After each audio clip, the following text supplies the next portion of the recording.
Hello friends, welcome back to my channel. তো আজকে যে ভিডিওটা নিয়ে এসেছি এটা হলো পার্লারের ভিডিও। তো সেদিন বলছিলাম যে আমি হেয়ার কাটিং করেছি, তো পার্লারে গিয়ে কী করলাম সেটা দেখাবো। তো বেরিয়ে পড়েছি বিকেলবেলা। সেদিন আমার মেয়ের ক্লাস ছিল না, তো সেদিন গেছিলাম, ওকে নিয়ে গেলাম। তো আমাদের সামনেই 10-15 মিনিট লাগে হেঁটে যেতে।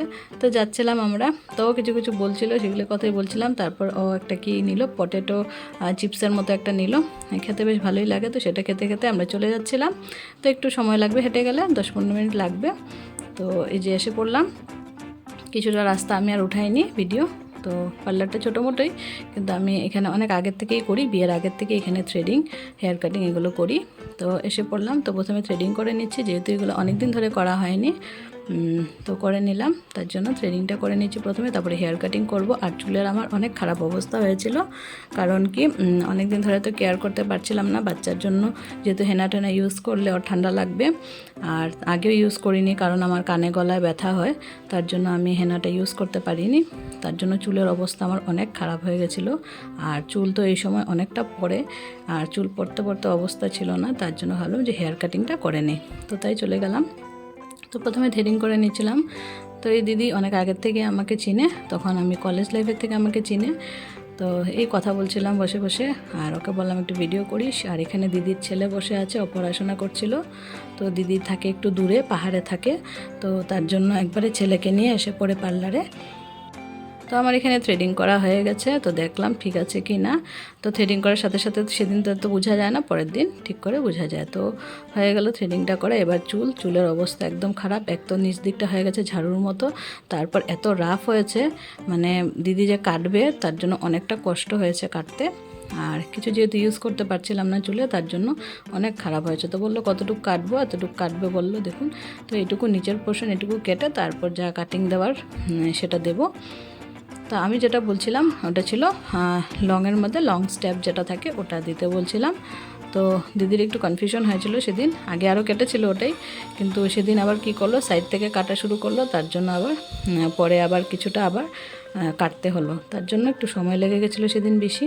তো প্রথম নিচটা কেটে ফেললো, যতটুকু জায়গায় চুল নষ্ট হয়ে গেছিলো। তো আপনারা দেখতে থাকুন ভিডিওটা।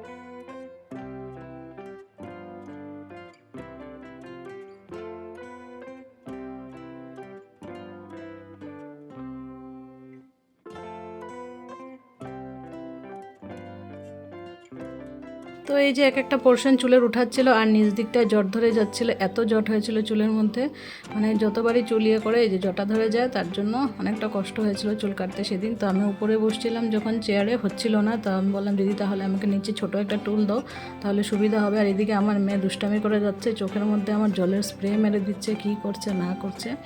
তো তারপরে আমি বললাম দিদিকে, দিদি নিচে ইয়ে করে দাও, কারণ এইভাবে টেনে টেনে করতে অনেকটা প্রবলেম হচ্ছিলো দিদির। তো তারপর কি করলাম, নিচে বসলাম। আর এই যে দেখুন, এইভাবে করে কাটতে অনেকটা কষ্ট হচ্ছিল।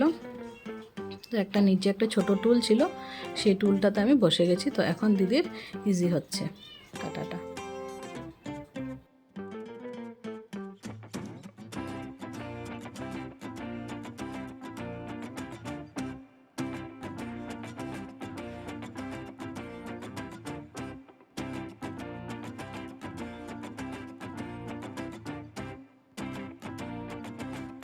তো নিচে বসে যতটুকু কাটার ছিল কেটে নিল, এবার সামনে এনে সাইডগুলো কাটছিল সুন্দর করে।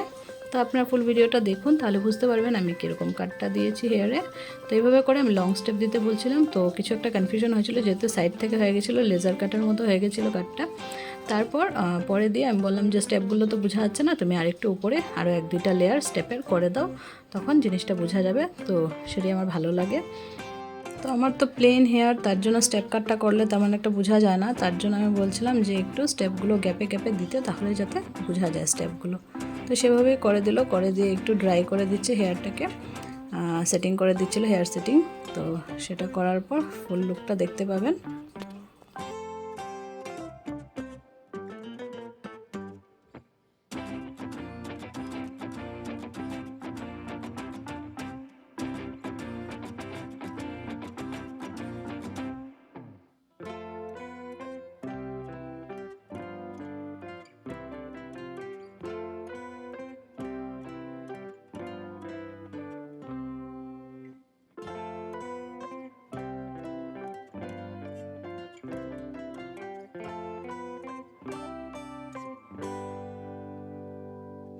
তো এই যে হেয়ার কাটিংটা হয়ে গেছে, কিন্তু স্টেপগুলো তেমন একটা বোঝা যাচ্ছিল না, স্টেপগুলো সব নিচে ছিল। তার জন্য আমি দিদিকে আবার পরে বললাম, দিদি উপরে দুটো আরও স্টেপ করে দাও তুমি, একটু গ্যাপ করে, যাতে হেয়ার কাটিংটা ভালো করে বোঝা যায়, স্টেপগুলো যাতে বোঝা যায়।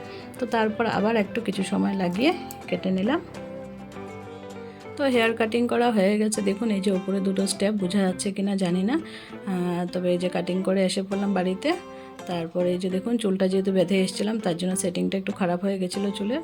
তো এইভাবে করে কয়েকটা স্টেপ দিয়েছিলাম। তবে আগের বার আমি কেটেছিলাম আরেকবার, তখন স্টেপগুলো একটু গ্যাপে গ্যাপে দিয়েছিল, তখন আরও সুন্দর হয়েছিল কাটিংটা। আমি ওই কাটিংটাই চেয়েছিলাম, কিন্তু দিদির একটু কনফিউশনের কারণে হয়নি ওটা। হয়েছে, তবে স্টেপগুলো একটু গ্যাপে দিলে বেশি ভালো হয়, আমার ভালো লাগে একটু গ্যাপ করে বেশি দিলে। তো হেয়ার কাটিং আর থ্রেডিংটা আমি করে আসলাম।